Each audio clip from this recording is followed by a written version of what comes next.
Dear students, हम लोगों ने लास्ट लेक्चर में न्यूमेरिकल्स स्टडी किए थे और उससे पहले वाले लेक्चर में हम लोगों ने सॉलिड स्टेट में analysis of cubic unit cell के बारे में स्टडी किया था। उसमें हम लोगों ने कौन कौन से टर्म्स को स्टडी किया था, एटॉमिक रेडियस, और इससे पहले हम लोग क्या पढ़ चुके थे, number of atoms per unit cell. ठीक है, आज हम लोग पढ़ेंगे कोऑर्डिनेशन नंबर, पैकिंग फ्रैक्शन और डेंसिटी के बारे में। मेन जो हमारा टर्म है वो है क्या, पैकिंग फ्रैक्शन। इसी तरीके से पैकिंग फ्रैक्शन की तरह ही होता है पैकिंग एफिशिएंसी। पैकिंग एफिशिएंसी एक टर्म होता है, ठीक है। पैकिंग एफिशिएंसी, इन दोनों में अंतर क्या है? देखिए ये फ्रैक्शन है, अगर एफिशिएंसी में 100 से मल्टीप्लाई कर दूंगा तो मेरा क्या निकल आएगा, पैकिंग फ्रैक्शन। अगर हम लोग पैकिंग एफिशिएंसी को सॉर्ट आउट कर लेते हैं तो हमारे लिए पैकिंग फ्रैक्शन मिलना बहुत आसान हो जाता है। ठीक है, जानते हैं कैसे हम लोग पैकिंग एफिशिएंसी को सॉल्व करेंगे। तो सबसे पहले मेरे पास simple cubic unit cell SCC, simple cubic unit cell की पैकिंग एफिशिएंसी निकालने का तरीका आपको बताऊंगा। ठीक है, देखते हैं कैसे निकालते हैं इसको। SCC यानी सिंपल क्यूबिक यूनिट सेल में कुछ बेसिक चीजों के बारे में हमें पहले से पता होना चाहिए। सबसे पहले क्या है, नंबर 1 एटॉमिक रेडियस। अगर मैं एटॉमिक रेडियस की बात करूं, ठीक है, तो एटॉमिक रेडियस बोले तो R, तो R और A में क्या रिलेशन होता है, यानी between distance, relation between A and R क्या होता है रिलेशन। एक मैं सिंपल क्यूबिक यूनिट सेल बना रहा हूं आपके सामने, यहां पर मैंने एक simple cubic unit cell drive किया। ये मैंने जो लेंथ है वो A मान ली है, ठीक है। और आपको बताया था कि सिंपल क्यूबिक यूनिट सेल में एटम्स कहां पर प्रेजेंट होते हैं, कॉर्नर पर। केवल कहां पर प्रेजेंट होंगे, कॉर्नर पर। ये सभी के सभी एटम्स हमारे कॉर्नर पर प्रेजेंट होंगे, ठीक है। ये डिस्टेंस R है, तो R और A के बीच में जो रिलेशन था वो कितना था, A = 2R, A = 2R या R = A/2। इतनी चीजें हमें पता थी पहले से, यानी एटॉमिक रेडियस का आ गया। फिर उसके बाद हम लोगों को पता होना चाहिए number of atoms per unit cell, number of atoms per unit cell, number of atoms per unit cell, जिसको हम लोगों ने Z से रिप्रेजेंट किया था। किससे रिप्रेजेंट किया था, Z से। तो सिंपल क्यूबिक यूनिट सेल में कितना होता था, हम लोग पहले से सॉल्व कर चुके थे, 1। क्लियर, कहां से आया था, बताया था ना आपको, 8 कॉर्नर्स होते हैं, अरेंजमेंट होता है 1/8, तो आंसर कितना आता था, 1। क्लियर, इतनी चीज हम लोग पहले से हम लोगों को पता है, ठीक है। ये चीज आपको याद रहनी चाहिए। इसके बाद मैं पैकिंग एफिशिएंसी का फॉर्मूला लिखता हूं आपके सामने। पैकिंग एफिशिएंसी का फॉर्मूला, पैकिंग एफिशिएंसी का फॉर्मूला क्या होता है, volume occupied by one atom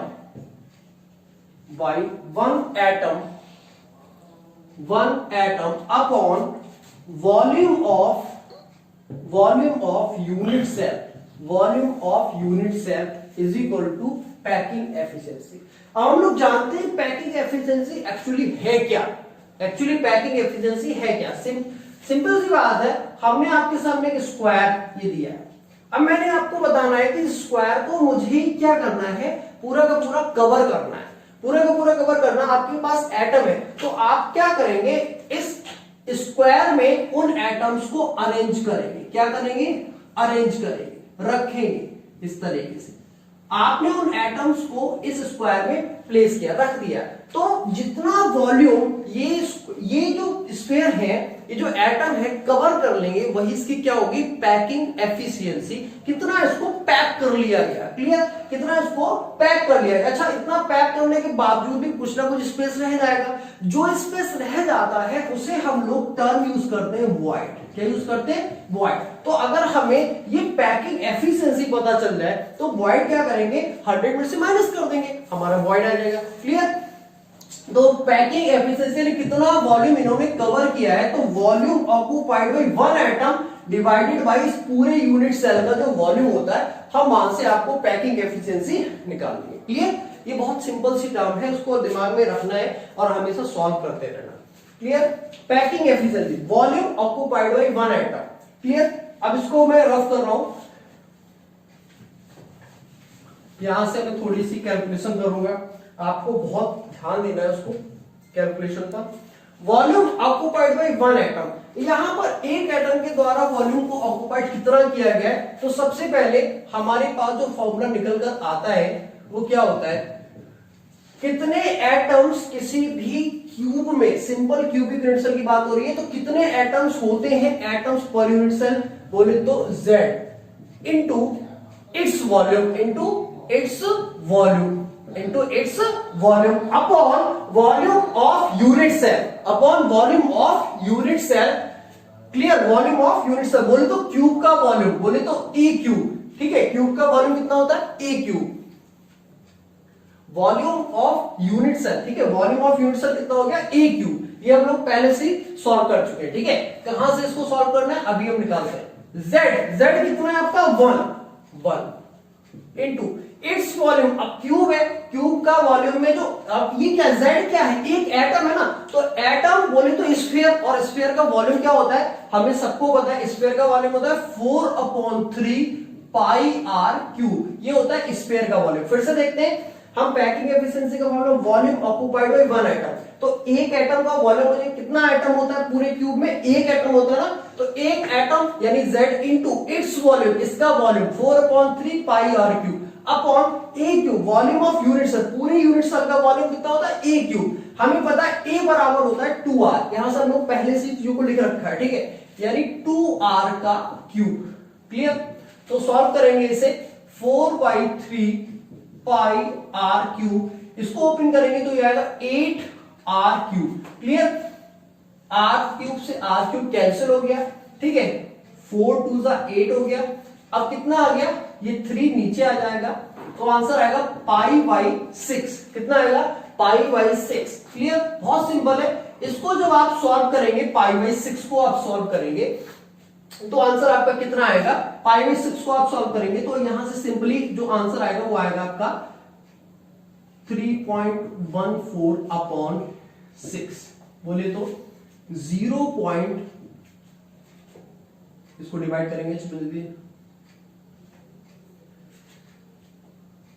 ठीक, लगभग आएगा आपका 52.4, यानी अगर ये आपके आगे पैकिंग एफिशिएंसी, ये कितना आ गया, पैकिंग एफिशिएंसी 0, यहां से हमने क्या किया, पैकिंग एफिशिएंसी इक्वल टू 0.524, मैंने बोला 52.4, ये बेटा पैकिंग फ्रैक्शन है, ये क्या है, पैकिंग फ्रैक्शन, तो पैकिंग एफिशिएंसी में 100 से मल्टीप्लाई कर देंगे, 100 से क्या कर देंगे, मल्टीप्लाई कर देंगे, then answer is packing fraction, यानी 52.4 आपका क्या आ जाएगा परसेंट, ये आपका क्या आ जाएगा, पैकिंग फ्रैक्शन, क्या आपका आ गया, पैकिंग फ्रैक्शन। अगर आपसे कोई पूछे सिंपल क्यूबिक यूनिट सेल का पैकिंग फ्रैक्शन कितना होता है, तो आंसर आएगा 52.4। अब यहां पर बाकी का बचा हुआ क्या है, अभी 52.4 यानी पूरे क्यूब में 52.4 वॉल्यूम ऑक्युपाइड किया है स्फीयर ने, तो बाकी का हिस्सा क्या है, बाकी हिस्सा क्या है, वॉइड है, क्या है, वॉइड, तो वॉइड की जो है कितना आएगा वॉल्यूम निकलकर 100 minus 52.4 is equal to, solve करेंगे तो आपका आंसर आ जाएगा, इसको माइनस करेंगे 6, 9 बचेगा, 7 3 सॉरी 47.6% आपका क्या आ जाएगा, वाइट, क्लियर, 47.6% आपका क्या आ जाएगा, वाइट। चलो अब हम शुरू से इसको एक बार फिर से रिवाइज कर रहे हैं, कहां से हमने, सबसे पहले हमने क्या किया, पैकिंग एफिशिएंसी सॉल्व करना था किसका, सिंपल क्यूबिक यूनिट सेल का, जिसमें हम लोगों ने कुछ बेसिक जो नॉलेज है हमको होनी चाहिए, जिसको हम पहले से स्टडी कर चुके हैं, तो क्या क्या स्टडी कर चुके हैं, एटॉमिक रेडियस हम लोग स्टडी कर चुके हैं, number of atoms per unit cell ये भी हमको पता होना चाहिए, ठीक है, पैकिंग एफिशिएंसी का फार्मूला आपको याद करना है, ठीक है, आपको याद करना है, कहां से आया ये भी मैं बता चुका हूं कि किसी भी स्फीयर में या किसी भी तरीके स्क्वायर में कोई भी एटम जो रखे हुए हैं, ठीक है, इन्होंने कितना वॉल्यूम ऑक्युपाइड किया है उसमें से एक का निकाल लो, डिवाइड बाय टोटल, हमको टोटल का, जैसे हम इसको टोटल से डिवाइड करेंगे हमें क्या पता चल जाएगा, पैकिंग एफिशिएंसी पता चल जाएगी, ठीक है, जिसके लिए फॉर्मूला निकाला हम लोगों ने, Z into its volume, its volume बोले तो किसका वॉल्यूम, इस स्फीयर का, इस एटम का वॉल्यूम, जो एटम इसमें रखा हुआ है उसका volume, upon a cube, upon a cube, ठीक है, हम लोगों ने Z कितना पता है 1, clear, its volume 4/3 pi r cube, ए की हमने वैल्यू यहां पर रखी 2r, 2r का क्यूब जब किया तो 8r क्यूब आया, ठीक है। सॉल्व करने के बाद पाई बाई 6 आया, जिसको 3.14 अपॉन 6 ले सकते हैं। सॉल्व करने के बाद 0.524 पैकिंग एफिशिएंसी आ गई है। इसको हम लोगों ने पैकिंग फ्रैक्शन जब निकाला तो 100 से क्या कर देते हैं, मल्टीप्लाई कर देते हैं, इज इक्वल टू आ गया 52.4%। क्लियर। वॉइड की बात करें तो जो स्पेस बचा हुआ है, इतना तो एटम ने हमारे स्पेस ऑक्युपाई कर लिया, जो स्पेस बचा हुआ है उसको हम लोग वॉइड कहते हैं। तो वॉइड इक्वल टू कितना आ गया, 47.6%। क्लियर। डियर स्टूडेंट्स, हम लोगों ने अभी जो पढ़ा था सिंपल क्यूबिक यूनिट सेल के बारे में पढ़ा था, अब हम पढ़ेंगे body centred cubic unit cell की पैकिंग फ्रैक्शन और पैकिंग एफिशिएंसी के बारे में। इसके लिए भी हमें कुछ बेसिक जानकारी होनी चाहिए। सबसे पहले एटॉमिक रेडियस की अगर बात करें, एटॉमिक रेडियस की अगर हम बात करें तो इसके लिए एटॉमिक रेडियस सॉल्व होके कितनी आई थी, यानी रिलेशन बिटवीन आर एंड ए जो निकल कर आया था वो कितना आया था, आर इज इक्वल टू आया था, कितना आया था 4r is equal to √3a, यानी 4 अपॉन √3a, यही तो निकल कर आया था। यहां से मैं लिख सकता हूं 4r is equal to √3a, sorry यहां पे मिस्टेक होगी थोड़ी सी, √3a upon 4। Clear, √3a upon 4, तो आंसर क्या रहेगा 4r is equal to √3a।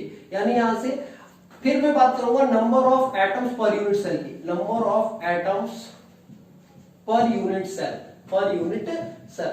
तो ध्यान रखना बेटा, बॉडी सेंटर्ड में number of atoms per unit cell कितना आता है, एक तो बॉडी सेंटर्स का था, बाकी के हमारे कहां पर थे, कॉर्नर पर थे। कॉर्नर वाले का अरेंजमेंट कितना 1 + 1, तो आंसर कितना आया था 2 आया था। याद होना चाहिए आपको, अपने लेक्चर देखेंगे, लेक्चर 3 में आई थिंक हम लोगों ने इस चीज को स्टडी किया था। इसके बाद 1 + 1 = 2। क्लियर, ये हमारा आ गया number of atoms per unit cell. बोले तो Z की वैल्यू आ गई, इसकी वैल्यू आ गई Z की। इसके बाद मुझे पैकिंग एफिशिएंसी का फॉर्मूला अभी जस्ट हम लोगों ने लिखा था, इससे पहले आप रिवाइंड करके देखेंगे तो आपको पैकिंग एफिशिएंसी का फॉर्मूला पता चलेगा। मैं डायरेक्ट वैल्यू पुट कर रहा हूं, Z की वैल्यू कितनी है, Z into its volume upon A cube. Z की वैल्यू थी 2 इंटू इट्स वॉल्यूम। अब देखिए वॉल्यूम तो वही रहेगा ना, स्फीयर है, तो 4/3 पाई आर क्यूब अपॉन, ठीक है, अपॉन पैकिंग एफिशिएंसी निकालेंगे upon A cube. A cube में बेटा A की वैल्यू मुझे पुट करनी, A यहां से कितना आएगा 4r इक्वल टू √3a है, तो A क्या हो जाएगा 4/√3r, 4/√3r का क्यूब। क्लियर, इसको मैं सॉल्व कर रहा हूं यहां पर। Packing efficiency is equal to 2 × 4/3 pi r cube, इसको सॉल्व करेंगे, ये तो एज इट इज आएगा 2 × 4/3 पाई आर क्यूब अपॉन, इसको सॉल्व करूंगा तो बेटा आप लोग डायरेक्ट इसको कैलकुलेट मत करिए, ठीक है, सिंपली कैलकुलेशन करके दिखा रहा हूं, बिल्कुल बहुत सिंपल। आप इसको 3 बार लिखेंगे, 4 × 4 × 4 अपॉन √3 को भी 3 टाइम्स लिखेंगे, √3 × √3 × √3, ठीक है, r का क्यूब। तो देखिए ध्यान से बेटा, मैंने क्या किया, इसको सिंपली से होल क्यूब जो इसका है उसको ओपन कर लिया, 4 को 3 बार गुणा करके लिख दिया, √3 को 3 बार गुणा करके लिख दिया। ये बहुत सिंपल है, आप लोग बहुत आसानी से इसको समझ सकते हैं। r क्यूब से r क्यूब कैंसिल हो गया, ठीक है। अब यहां पर 1 4 ये है, 1 4 ये कैंसिल हो गया, कोई दिक्कत, इससे मैं काट सकता हूं 2 2 जा 4। बहुत ध्यान से देखते रहेंगे, एक एक स्टेप को। अब 3 से ये 2 के 2 √3 जो है कट गए, क्योंकि मैं लिख सकता हूं 3 को मैं क्या लिख सकता हूं √3 मल्टीप्लाई बाई √3, तो 3 से ये 3 दोनों क्या हो गए, कैंसिल हो गए। क्लियर, अब बचा क्या, वही √3 ये ऊपर जाएगा, नीचे क्या बचा हुआ 2, तो √3 पाई अपॉन 2, ये तो बचा हुआ है, और कुछ बचा हुआ है नहीं, हाँ ये 4 बचा हुआ है, 4, यानी आंसर है √3 पाई अपॉन 8।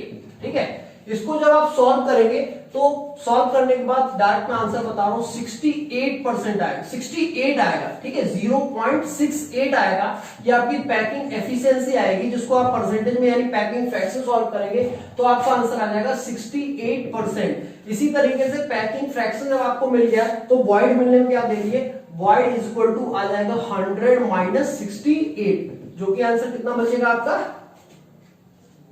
32%।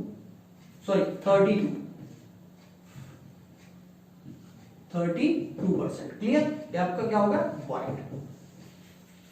डियर स्टूडेंट्स, हम लोगों ने जस्ट अभी body centred cubic unit cell और सिंपल क्यूबिक यूनिट सेल के बारे में पढ़ लिया था, उसके हम लोगों ने पैकिंग एफिशिएंसी को सॉल्व कर लिया था। अब हम लोगों को सॉल्व करना है face centred cubic unit cell, यानी हमारा जो बचा हुआ टॉपिक है वो क्या है, face centred cubic unit cell के लिए पैकिंग एफिशिएंसी या पैकिंग फ्रैक्शन के बारे में स्टडी करना। उसके लिए भी हम लोगों को बेसिक चीजें पता होनी चाहिए। सबसे पहले क्या होता है, एटॉमिक रेडियस कितना होता है, एटॉमिक रेडियस, ठीक है, एटॉमिक रेडियस जो है हमें पता होना चाहिए। तो आर के लिए हम लोगों ने क्या सॉल्व किया था, 4r is equal to √2a, ठीक है। तो यहां से r बराबर कितना हो जाएगा, r बराबर कितना हो जाएगा बेटा, √2a अपॉन 4, ठीक है, ये हमें पता होनी चाहिए, ठीक है। यहां से हम लोग a भी सॉल्व कर सकते, तो a कितना आ जाएगा, a आ जाएगा 4r upon √2, 4r upon √2, clear. इसके बाद ये तो हो गया आपका पहला टर्म एटॉमिक रेडियस। नेक्स्ट आपका टर्म क्या है, सेकंड वाला, number of atoms per unit cell, number of atoms per unit cell, number of atoms per unit cell. तो बेटा फेस सेंटर्ड में कितना होता था, आपको पता होना चाहिए कितना होता था, 1 + 3, 1 + 3 कितना होता था, 4 होता था। ये 1 कहां से आया था, आपको याद होना चाहिए, कॉर्नर्स वाले अरेंजमेंट कितने थे, 8 × 1/8 प्लस ये 3 कहां से आया, 6 फेसेस होती है, अरेंजमेंट होता है 1/2, तो 2 3 जा 6 8 बन रहा है, ठीक है। तो आपका आ गया 1 + 3 = 4। समझ में आ गई बात। नेक्स्ट बात करेंगे, ये तो z की वैल्यू निकल के आ गई। अब मुझे क्या करना है, पैकिंग एफिशिएंसी को सॉल्व करना है। किसको सॉल्व करना है, पैकिंग एफिशिएंसी। देन फॉर्मूला क्या था, z इनटू यानी 4 into its volume 4/3 πr³ upon a³। बेटा a कितना था, a की वैल्यू क्या होगी, 4r अपॉन √2, a³ है ना, तो 4r अपॉन √2 का क्यूब। कुछ बच्चे कहेंगे सर आपने r तो यहाँ पे लिखा है लेकिन r की वैल्यू पुट नहीं करते। बेटा क्यों करें, जिस चीज की नीड होती है हमें वही काम करना होता है। r की हमें नीड नहीं है यहाँ पर, बेटा r से r कैंसिल हो जाएगा, तो क्यों r की वैल्यू पुट करें, ठीक है। तो पैकिंग एफिशिएंसी यहां से सॉल्व करूंगा मैं, तो packing efficiency is equal to 4 × 4/3 πr³ upon, इसको मैं 3 टाइम्स लिख ले रहा हूं, ठीक है, जैसे अभी हम लोगों ने किया था 4 × 4 × 4 अपॉन √2 को 3 टाइम्स लिख रहा हूं, √2 × √2, ठीक है, इंटू r का क्यूब। तो r³ से r³ कैंसिल हो गया, सिंपल सी बात है, इसलिए हम लोग इसकी वैल्यू पड़ेगी 2 4 से आपके 2 4 आपके कैंसिल हो गए, ठीक है। ध्यान रखना, अब यहाँ पे 4 लिखा हुआ है, बहुत ध्यान से देखिए, जैसे लिखा हुआ था 4 अपॉन, अभी √2 लिखा हुआ है, √2 × √2 × √2, ठीक है। तो इसको मैं सॉल्व करने का तरीका अलग से बता दे रहा हूं। बेटा इसको मैं 2 × 2 लिख सकता हूं, 4 को क्या लिख सकता हूं, 2 × 2। अब बेटा 2 से आपके 2 रूट तो कैंसिल हो गए, और 1 2 से जब इसको कैंसिल करेंगे तो ऊपर कितना बचेगा, √2 बच जाएगा, ठीक है। 1 2 से इसको कैंसिल करेंगे √2 को, तो ऊपर कितना हो जाएगा, √2 बच जाएगा। तो यहां पर मैं 4 को पूरा कैंसिल करके दिखा रहा हूं, यहां पर मैं सब काट दे रहा हूं, और केवल कितना बचेगा, √2 बचेगा ऊपर, ठीक है। Packing efficiency is equal to 3 नीचे आ जाएगा, और आपका ये बच्चा क्या है, √2, इससे क्या हो जाएगा, मल्टीप्लाई हो जाएगा, यानी ऊपर बचा हुआ पाई अपॉन नीचे कितना आ जाएगा, 3√2 बचेगा। कितना बचेगा, 3√2। इसको आप लोग जब सॉल्व करेंगे तो कितना आना चाहिए, 78% आपका है। कितना आएगा, 74 आएगा, 74 आएगा, ठीक है। सॉल्व करेंगे तो लगभग जो है आपका 74 आएगा। 74% आपका क्या आएगा, पैकिंग फ्रैक्शन आएगा, पैकिंग फ्रैक्शन आपका 74 आएगा। इसको सॉल्व करेंगे तो आएगा 0.74, 0.74 को 100 से मल्टीप्लाई कर देंगे, आपका 74 आ जाएगा, ठीक है। वॉइड कितना आएगा आपका, वॉइड क्या करेंगे, 100 से इसको क्या कर देंगे, माइनस कर देंगे, 100 से आप 74 माइनस करेंगे तो कितना आएगा, 26%, ठीक है, ये आपका वॉइड आ गया। इसी तरीके से बच्चों बात करेंगे डेंसिटी की। नेक्स्ट हम आपका आता है डेंसिटी, ठीक है। इतनी चीज आपको समझ में आ गई, एक बार फिर से इसको रिवाइज करा दे रहा हूं। एक्स एटॉमिक रेडियस हमें पता है, रिलेशन होता है 4r = √2 है, a = क्या हो जाएगा, 4r अपॉन √2। यहां से number of atoms per unit cell, ये भी हमें पता होना चाहिए, face centred cubic unit cell में number of atoms per unit cell कितने होते हैं, z की वैल्यू होती है 1 + 3 = 4। कहां से आया था, बता दिया। पैकिंग एफिशिएंसी का फॉर्मूला होता है volume occupied by one atom upon volume of units है, ठीक है। 4 into 4/3 pi r cube upon a की वैल्यू, ए क्यूब है ना, तो ए की वैल्यू ऐसे निकाली 4r/2, 4/√2, तो इसकी वैल्यू यहां पर रख दी। सभी वैल्यूज को जो सॉल्व किया है तो आगे π/3√2 इज इक्वल टू, इसको सॉल्व करेंगे तो 0.74 आएगा, और पैकिंग फ्रैक्शन की बात करेंगे तो 100 से मल्टीप्लाई कर देंगे तो आ जाएगा 74%। वॉइड की बात करेंगे तो वॉइड में 100 से हम लोग क्या कर देंगे, सब्ट्रैक्ट कर देंगे। आपका सब्ट्रैक्ट करेंगे तो तुरंत आपका 26% निकल कर आ जाएगा। ये तो बात हुई बेटा पैकिंग एफिशिएंसी, पैकिंग फ्रैक्शन की, कितना वॉल्यूम ऑक्युपाइड किया जाता है किसी एक एटम के द्वारा स्फीयर में। क्लियर? किसी एक एटम के द्वारा जब हम स्फीयर में पैकिंग एफिशिएंसी को सॉल्व कर लेते हैं तो डेंसिटी की बात आती है। तो डेंसिटी का सिंपल सा जो फॉर्मूला होता है डेंसिटी की, अगर मैं बात करूं तो सिंपल सा जो फॉर्मूला होता है मास अपॉन वॉल्यूम। कितना होता है? Mass upon volume. ठीक, मास अपॉन वॉल्यूम जो डेंसिटी का, अगर हमें मास पता चल जाए, क्या पता चल जाए, किसी एक स्फीयर का मास पता चल जाए, तो वॉल्यूम तो हमें पता ही है ना। वॉल्यूम सिंपल यूनिट सेल के लिए एक क्यू हम लोग रखते हैं, वो हम यहां से रख देंगे और आपका जो डेंसिटी है मिल जाएगा। मास निकालने के लिए तरीका बता दे रहा हूं, हालांकि इस चीज को मैं नेक्स्ट टाइम पे डिस्कस करने वाला हूं। वीडियो बहुत ज्यादा लंबी हो रही है तो कोशिश करते हैं उसको नेक्स्ट टाइम पे डिस्कस करूं, ठीक है। Okay, thank you.